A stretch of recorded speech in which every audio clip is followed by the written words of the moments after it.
Nou ek wil nou net terugkom by seker een van die fundamentele aspekte in ons lewe wat die oorsaak is dat ons joy gesteel word, dat ons blessings uit ons lewe gesteel word, dat ons nie kan vooruitgaan in sekere areas nie, in verhoudings, wat ook al, in die fisiese.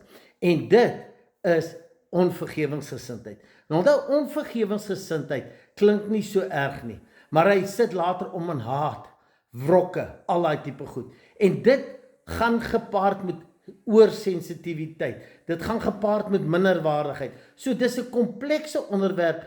Dis nie net onvergewingsgesindheid nie. En weet wat is die skokkende waarheid daaromtrent? Elke persoon sit met onvergewingsgesindheid. Al is dit hoe klein, né? Want onthou, judgment om iemand anders te oordeel of wat ook al, is deel van dit. En ons gaan in hierdie volgende paar dae dit breedvoerig deurkyk.